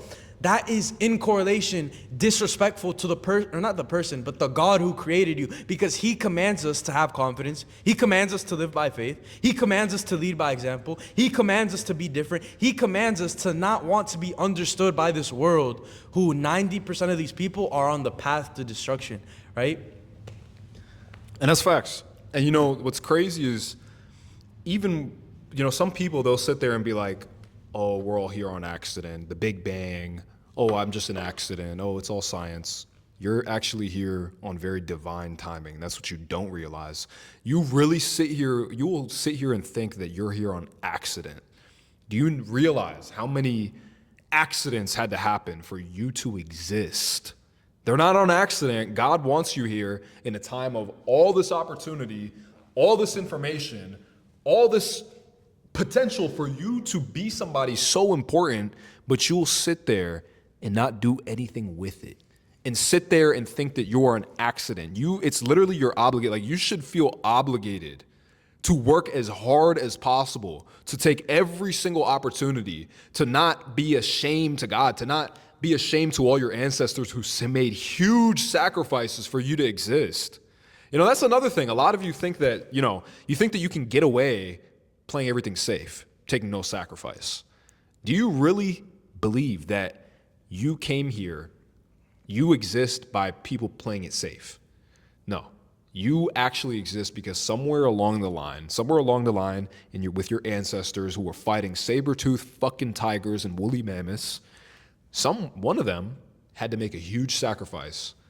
One of them probably had to do something crazy, maybe several of them. But you exist because of that. And if you don't realize that, and you don't understand that you truly have very, very good, amazing genetics because you exist, well, all you're going to manifest is the worst genetics in yourself. You know, all you're going to express is the worst parts of your DNA, and that's crazy. A lot of people, even myself, when I was like younger, I would sit there and be like, oh, I have bad genetics, this, that. But it was actually because I would sit on my ass playing video games, eating boxes of cookies. That's why I had tits. Yeah. At the age of 15. That's why I looked like a woman. That's why I had no facial hair. That's why I had no drive. That's why my puberty started failing. I started failing puberty because I sat on my ass like a vampire in a dark room, like I was like a damn mushroom, like a piece of fungus in the dark. 100%. And we don't have that much time left. But one thing I do want to say before we wrap it up, right, is I think one of the gayest things you can do as a guy is inject testosterone. Because the problem with this is that you are now dependent on a needle for basically your manhood, right? Your confidence, everything, right? But here's the thing. God designed us perfectly. You do not need anything outside of the right diet, the right mindset, and the right training, and the right nutrition. You don't need anything outside of that, but people want to push the boundaries. They want to exceed everything, but anything in excess becomes bad for you. And then those same people who inject testosterone, later down the line, they're gonna have to pay a price that is way, way, way more expensive. And that's what they don't realize. And everything he said is extremely true. When you inject testosterone, there's tons of side effects. You have higher blood pressure, higher risk of heart rate. What the fuck? Heart attacks. Yeah. You have a higher risk of a bunch of heart diseases when you take testosterone. Like, why would you wrench your masculinity from a syringe? Really think about that for a second. If that syringe is taken away, if there's a shortage of TRT little injections, you're no longer a man. They're cooked. And by default, everybody's a female. When you are a fetus in your mother's embryo uterus, you are literally a female. I didn't even know that. And testosterone gets activated, and that's what starts producing male organs. So guess what? If you're a man with low testosterone, if you're a man injecting testosterone and they take it away and you have low test, you're closer to being a woman than you are to being a man. And that's why there's so many soy boys nowadays with low test who act like women. There's so much feminine men. And what's crazy is that there's also a study where they had frogs, male frogs, drink tap water that we drink. There's so many pharmaceuticals and recycled water. There's literally birth control in the water. The male frog that drank that tap water turned into a female. You guys can search up this study. This is a real study, And you guys think that, like, you drinking tap water, you eating Chick-fil-A full of estrogen, you think that you're safe, bro. If you get your testosterone checked, I guarantee that's going to be scarier than anything you've ever seen in your life. Yo, let me ask you this question real quick. Is masculinity under attack or just evolving? Masculinity is under siege. It's not even under attack. It's under, like, what's a word for it? Under devastation? It's under. It's under. It's getting destroyed. There's a word for it. It's like under siege. They don't want you to be a man. You know what's crazy? There's a study that shows that the average man is going to be infertile by 2045. Most men are going to be literally infertile by 2045 because of the microplastics, because of the estrogenic foods, because of the tap water, because of their polyester panties, because of their low testosterone mindset, because of all the shit that they do in elementary schools. They tell you that you can identify as a fucking chair if you want to. You can identify as a ceiling, male, female. That's what God created. Yeah. And if you disobey that, guess what? You're getting closer to the devil. That's exactly what the devil wants. The devil wants you to identify as a chair. The devil wants you to identify as something that you're not, some ridiculous thing, and then you think, oh, I have all this freedom. Oh yeah, it's just empowerment, modern. No. Devil. That's exactly what you're getting closer to. People don't realize that the devil has been alive for thousands of years, and a common theme that he's done in every single successful country or person that had massive potential, they all fell, not because there was another enemy that was on the same level as them, but it was because the devil got inside. And one thing he's always done is that he's distracted the people on what they should be focusing on, and then he destroys it from the inside. He turns people against each other. He's turning your own body against yourself. Right? He's destroying your hormones, and then you feel like shit. Guess what? When you feel like shit, you don't have the strength to actually do the certain things, have self-control, and do the things that are going to change your life. And the devil wants to distract you until the day you die. He fucking puts shows in your face. He puts bullshit in your face. Even the teachers in your classroom are telling you to switch genders. They're telling you, they're feeding you all this bullshit. Right? And this is exactly what the devil does, because he infiltrates your mind, he infiltrates your family, he's even infiltrated the churches, making these people corrupt. And then people don't have any good role models to look up to, because they're like, what the fuck? Nobody stands on their word. Nobody fucking actually listens to the commandments that God tells us to do. Nobody has faith. It's so rare now to come across people who are actually living by example as how we should be as men. Because here's the truth, right? A 10 out of 10 guy who's close to God, right? He's healthy. He's in good physical shape. He has the right mentality. That guy is extremely more rare than a 10 out of 10 woman, right? Because you gotta build it. Because the thing is, most guys don't have all three. They might have three, they might have two, they might be in shape, but then financially, mentally, they're not there. Or they might be financially there, but they don't have the relationship with God. But it's so important to have everything. Because once you have everything, that's when you actually live the best possible life. Because most people think God's commandments are just to restrict us, but it's actually to protect us the same way your parents protect you. And as I've gotten older, I used to think, it was like that. I used to think, oh, I want to do this, I want to do that. But God is trying to protect you, bro. That's the whole point. Yep. God is trying to protect you, and the devil wants you to believe that you need to see something, that you need to fuck around and find out. You ever heard that saying, fuck around and find out? Yeah. A lot of you love that. You know, you want to do that, but you know it's bad for you. When somebody says it like that, fuck around and find out. Well, guess what? Now you don't want to fuck around. But that's exactly what it is when you want to go against what God tells you to do. When you want to eat the soybeans, when you want to go out and eat Chick-fil-A, when you want to go out and do all this dumb shit, when you want to skip the gym, not pray, forget about God, watch ass on your TikTok that you'll never touch in your entire life. When you want to do all these things, you're fucking around and you're finding out. And you're finding out the hard way with your testosterone dropping into female range, you know? You guys know that one streamer, Neon? I think his girlfriend had higher testosterone than him. His shit was like below 100. I think his girl was a little bit higher than him. Yeah. That's actually ridiculous. You know, if God made you a man, he did that on purpose. If you have low testosterone, you're going against it. It's unnatural in nature for a man to have low test. It's unnatural. It's not normal. It's against God. You're going against what God created you to do by having low test. He created you as a man for a reason so that you can protect and to provide him to the best ability, to be confident, to be a symbol of discipline, not a symbol of weakness. Yeah. He created you for that reason. He could have made you a woman. He could have made you a man with a permanent disease that makes him a child. He could have made you a woman if you wanted to act however you feel and have and dance and fucking act however you feel and, you know, live off of emotion, which is not bad. Women have their role, men have their role. Man's role is to protect and to provide. A woman's role is to be feminine, cherish, raise kids, you know, create a home, make the world a more vibrant place. But men, you're supposed to protect it. What are you doing? You can't even fucking protect yourself. Yeah. You know? Yo, let me ask you this question though. Do men and women have it equally hard in today's society? That's a good question. I think that men and women, I have a good answer to this question. I think that men do have it harder. I'm not going to lie. I mean, just listen, if you look at the statistics, there's going to be a bunch of people, oh, no, women have it harder. Look, bro, nobody's coming to save a man, first of all. Nobody's coming to save a man. They don't care about men. They care about saving women and children. That's all. As a man, nobody's going to come and save you. You're supposed to be the hero. So it's automatically harder for that reason. Mm-hmm. But another reason is that a lot of men, the suicide rates for men are so much higher. You know, a lot of men are hopeless, you know, so that kind of just answers that question. I mean, yeah. Wait, ask it to me again, so I can like. What do you feel like in today's world? Do you feel like men or women have it harder?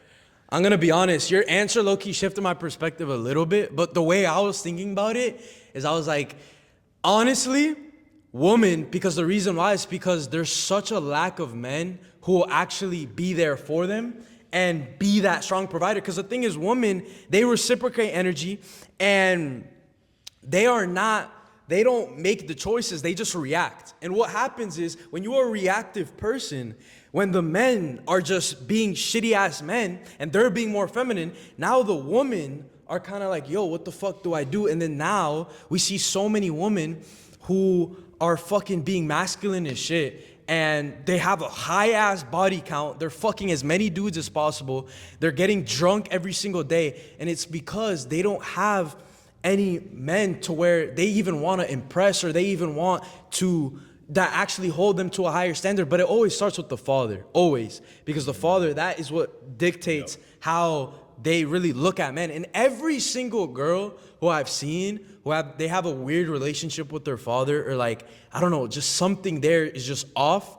There's something wrong with them. And it's not even their fault. It's not even their fault. It's just the way biologically, if men aren't holding themselves to the standards that they should be, women just fall off as well. And the reason why I said for women it's harder, it's because it's not their fault. But for men, it is their fault. And when it is your fault, yeah, obviously the suicide rates are higher. And yes, the men's depression rate is higher, but it's their fault. But like for women, it's kind of hard for them to. Yeah, women, since biologically, like, men are supposed to protect themselves and women. Yeah. But biologically, women aren't supposed to. They're not built. I mean, just look at the build of a man versus a woman. Who can fight better? Who's built to fight? So a man is literally, if somebody has any common sense, they can look at a man and be like, okay, he's bigger. That's because he's supposed to protect him to provide. He's supposed to protect he's supposed to protect him to provide. A woman isn't supposed to be fighting off all these, like, a woman is supposed to be masculine. She's not supposed to be masculine. So as a man, if you're a feminine man, well, don't complain when you get a masculine woman who wants to go out and fuck a bunch of dudes.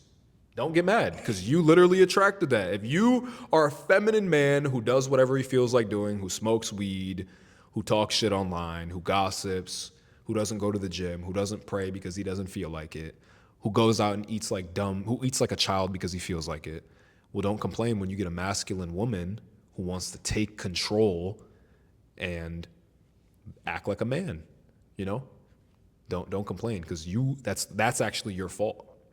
Because like he said, women are just mirrors, they're reflections of how men act. And that actually, that kind of did shift my perspective. Maybe it is harder for women. Yeah. No? That's what I'm saying. It's like even your perspective shifted mine as well, and I thought about it a little bit more. Maybe it is. But, there's always fucking two sides to the coin. Yeah. And shit. But I'm trying to see if I could get one last. Low key, it is 8 already. Shit. It's toxic. Let me see. I might have some.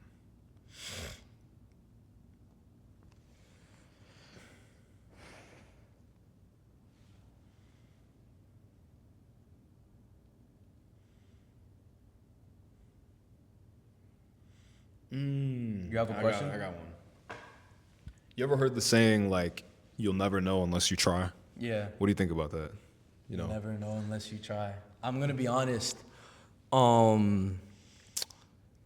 100% agree with that statement, because here's the thing. Seeing something from the outside, right? Especially me with posting content. A lot of people think they know what it feels like to put yourself out there, be vulnerable, say all these embarrassing things. They think they know what it feels like.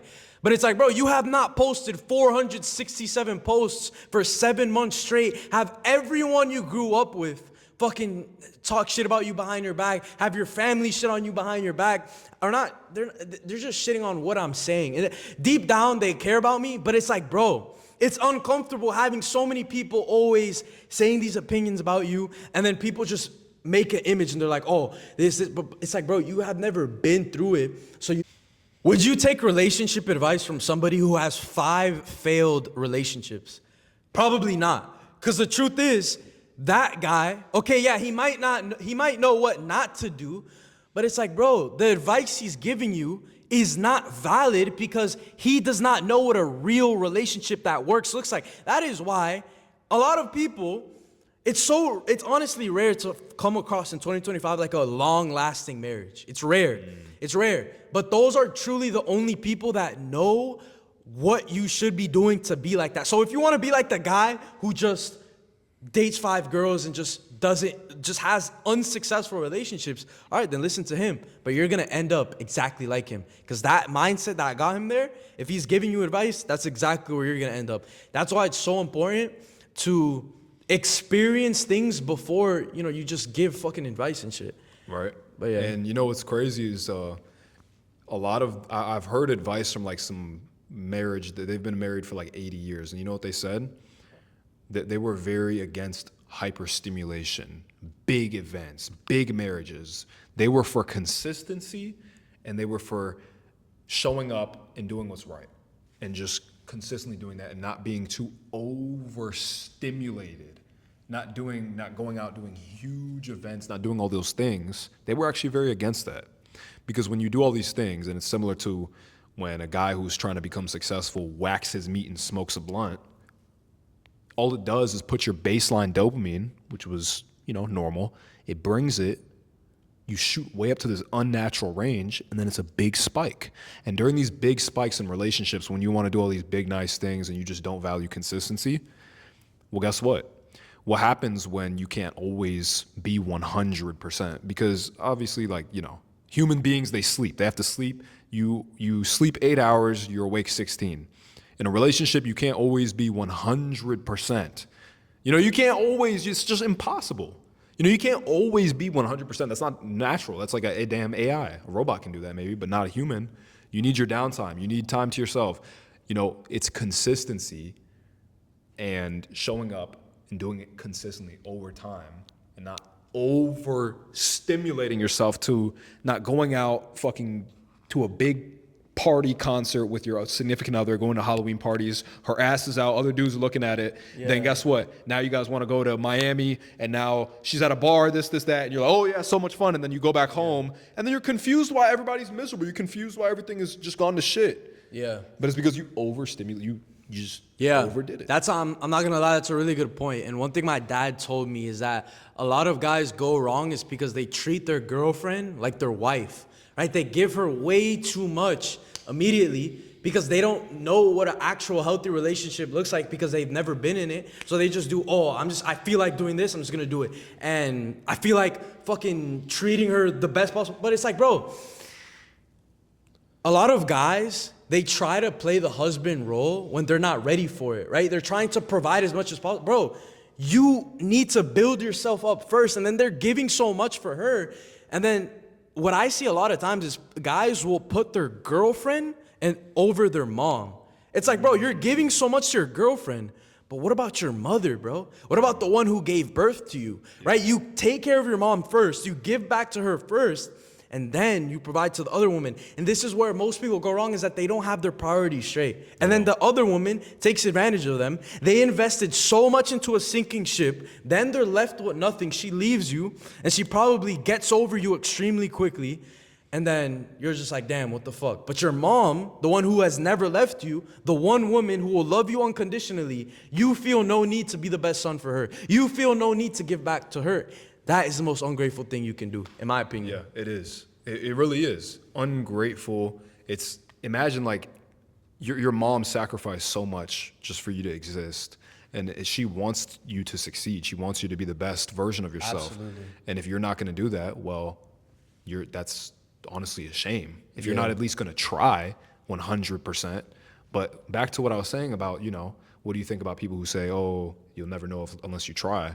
Well, guess what? You'll never know what it's like to try at 100% if you don't have high testosterone. Maybe if you have average, low testosterone, maybe you can go at, 20 to 60%.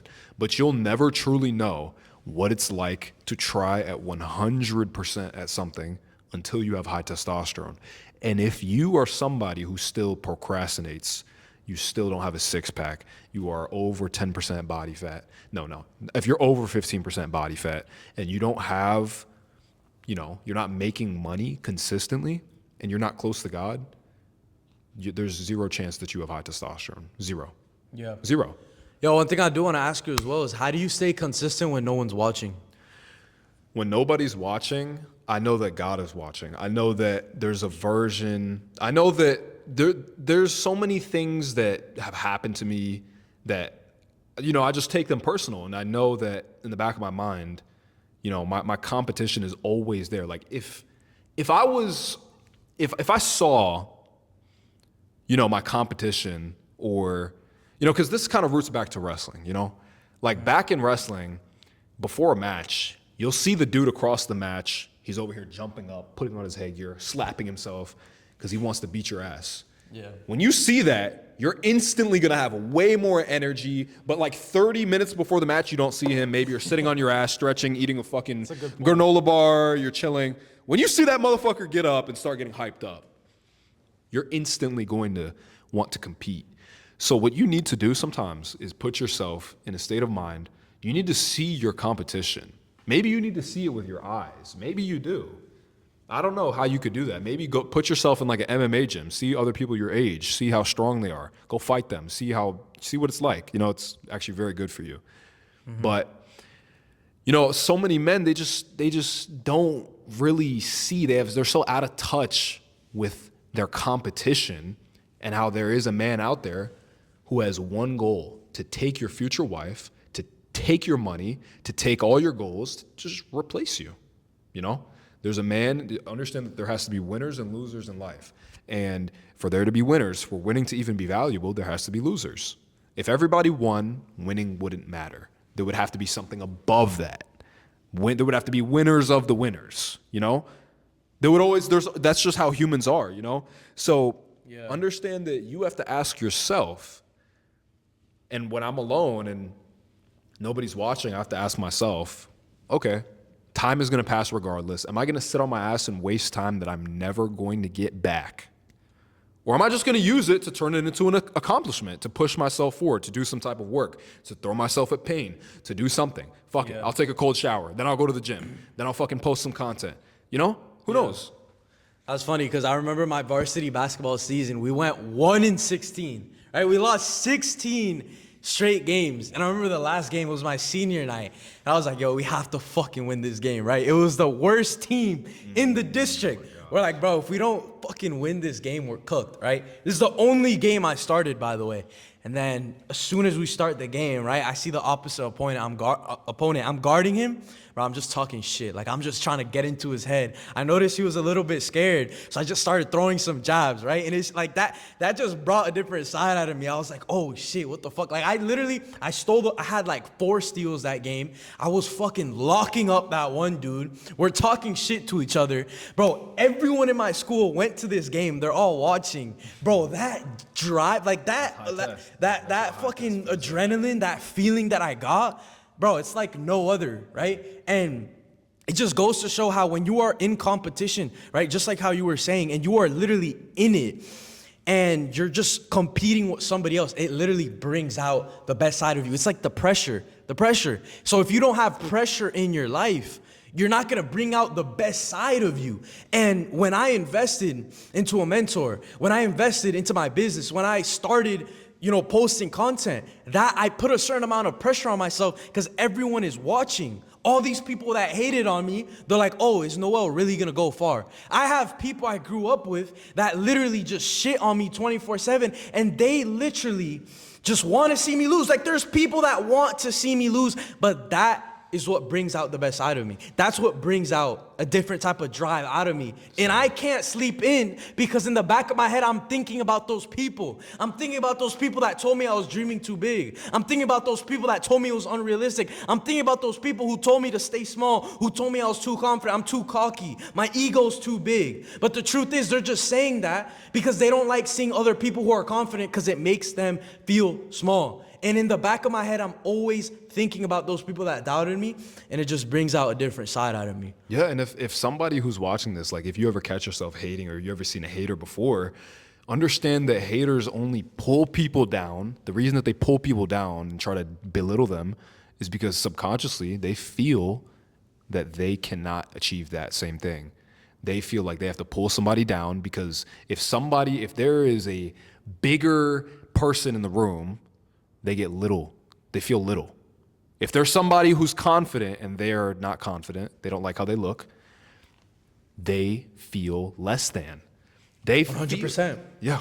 100%. But here's the special thing. They feel less than because they gave up on themselves. But when I see somebody who is ahead of me, more impressive than me, more confident than me, that inspires me more than anything. Mm-hmm. And I get mad because I'm like, what the fuck? Like, I know that I have that same potential to accomplish those same things and do those same exact things. And it inspires me and it brings out a different side out of me. Why? Because I take self-accountability and I'm not afraid to look myself in the mirror and tell myself, you could have worked harder today. You could have done more. You could have been smarter about this one certain thing. But the other guy who sees people that are more confident than them ahead of them, he's like, oh, this guy, oh, he was given everything. Oh, he didn't earn it. He didn't do this. And they constantly deflecting. And they don't realize that type of mindset is what leads to destruction. Yep. It's self-destruction. You know, that mindset of, oh, hate. All you're doing is telling the universe that you don't deserve it, that you can't achieve it. Understand that the people who get inspired when they see somebody ahead of them are the people who are going to achieve it. That's the correct mindset. If you want to fail, get jealous. If you want to guarantee failure, look at somebody who's ahead of you, look at something that you want and think that you don't deserve it. That's a guaranteed way to fail. How to fail 101. I'll have it on the whiteboard next video. Get jealous when you see somebody who's jacked and rich. Get jealous. Think that they have good genetics. Think that they won the lottery. Think that it's daddy's money.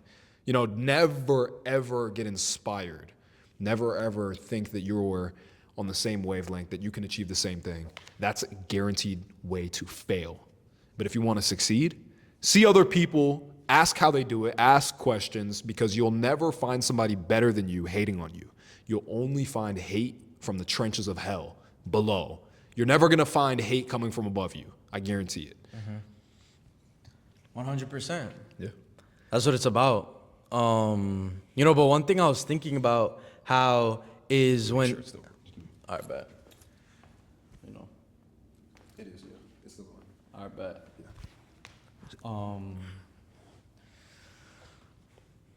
One thing I was thinking about is when Icarus got too close to the sun, he started to burn off his wings and he started to fall down, right? And it just shows the importance of when you overexpose. I don't even know where the fuck I'm going with this. He got his wings too close to the sun. Bro, You were onto something. Bro, I just thought that story was cool. But I was trying to... You could have came up with something. I was trying to connect it with something. Let me think. I do have Bro. some ideas. Hold up. That shit's funny. Bro, that story was hard, bro. Yeah. I was trying to connect it with some shit. I mean, shit. Let me see. Yo, what's one habit that completely changed your life? A habit that completely changed my life was cold showers. Waking up and doing the most brutal possible experience first thing in the morning. Not only do cold showers increase your testosterone, but they increase your mental fortitude so much.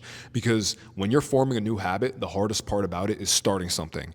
When you start your day with a cold shower, that is the hardest possible thing you can do at your house. You are literally getting violated by cold water. It feels like terrible when you first start. Yeah. But then you start moving around, blah, blah, blah. There's studies that show that when you take cold showers, you get more of a consistent dopamine spike naturally from cold showers than you do from cocaine. That's ridiculous. And it lasts all day, so you feel motivated to do anything. Things that you would normally hate, doing your homework, going to the gym. Guess what? You would love it. You would literally love it when you start the day with a cold shower, with something brutal. 100%. This is science. Yeah. Yeah. And cold showers 1000% has changed my life. I don't remember the last day I didn't take a cold shower. And I'm not even over exaggerating. But one habit for me that genuinely changed my life forever was literally just reading the word, right? For me, back in the day, I used to be like, oh, it's so annoying to read the word. And I would just read it just to read it. I would just read it just to check off the box, but I wouldn't read it to understand it, right? And now I'm 19 years old. I've gone a little bit older. And what I realized is that the beginning of wisdom is the fear of the Lord. And I started reading the word, but not just to read it, but to understand it. And I started realizing that God wants us to win. God wants us to be abundant. God wants us to grow into the person He calls us to be. And when I read the word, I'm opening myself for God to speak to me through the word. And there's been countless times where He has given me one certain thing that I needed to know, or He's spoken to me and I connected the dots and I was like, oh, this is what I need to do. And it's because our Heavenly Father, God, He wants to see us win. And I remember the first time I felt the Holy Spirit in my whole entire life. It was a weird experience. I was on this retreat with my cousins, and we were with our church, and we were in like a big circle of people there, doing like worship music, and I forgot what specifically was the scenario, but everyone started crying, like everyone. They were saying how, they were basically saying how we're gonna invite the Holy Spirit into the room. Some of you guys are gonna start crying without being able to explain it. Some people just start laughing without able to explain it. And in my head, I'm like, what the heck? Like, what do you mean they're just gonna start crying? And then everyone starts crying, and I'm just sitting there.